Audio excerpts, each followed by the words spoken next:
تو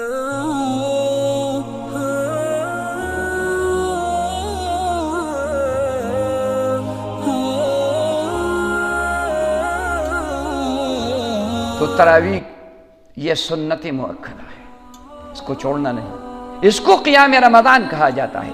اور اس کے بارے میں آپ صلی اللہ علیہ وسلم نے فرمایا من قام رمضان ایمانا واحتسابا غفر له ما تقدم من ذنبه، جس نے رمضان کی رات تراویح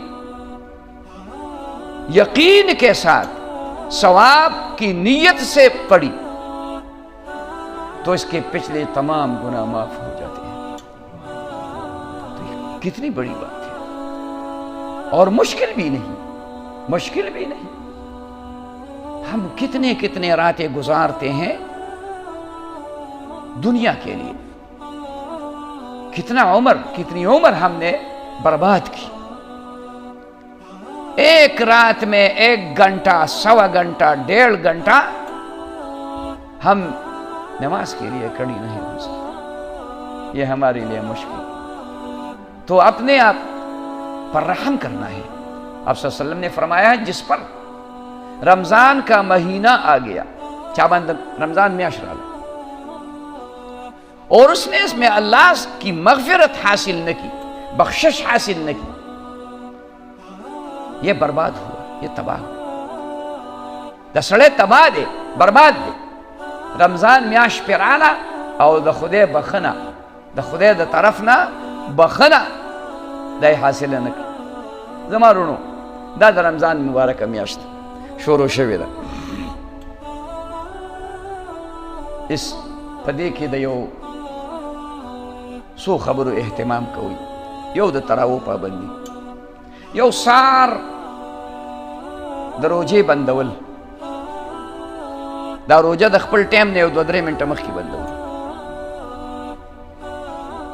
یہ نقشے لگے ہوئے ہیں مسجدوں میں، اس کو دیکھیں، اور اس سے 2-3 منٹ، 4 منٹ، 5 منٹ پہلے روزہ بند کرنا۔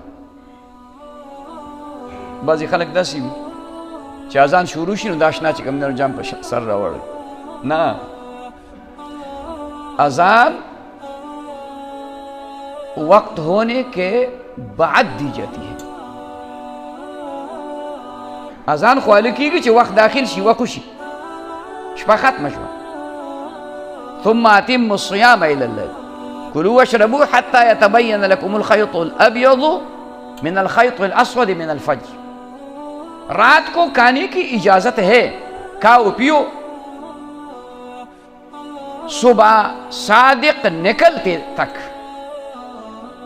صبح صادق در خطو پوری د خوراک سکا کی اجازت ہے، بس اب بند کر دو۔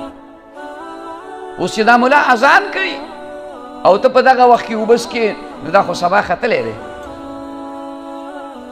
نو چې سبا ختلی دی تا خو د سبا د ختو نه پس اوبه وڅښلې، روزہ ٹوٹ گیا، ختم ہو گیا، کچھ بھی نہیں، ہاتھ نہیں آیا، نہ ادھر کے رہے نہ ادھر کے رہے، نہ خدا ہی ملا نبی صلی اللہ علیہ وسلم۔ اور ثم اتموا الصیام الی اللیل، پھر رات داخل ہونے تک روزہ مکمل کرو، پورا کرو۔ ماخام کے عام طور خلق لگ بے احتیاطی کی، گھنٹہ ٹائم ہم صحیح ساتھی، او دغه وخت کې یو منټ رسو شي دنیا نور رانیږي۔ حدیث شریف کې چې راغلی دي چې روژه ماتي کې به تلوار کوي، نو د هغې دا مطلب نه دی چې مازدیګر به روژه ماتې، مازدیګر به روژه نه ماتې، ماښام به روژه ماتې، خو چې ماښام خو داخل شي که نه، ماښام خو داخل شي۔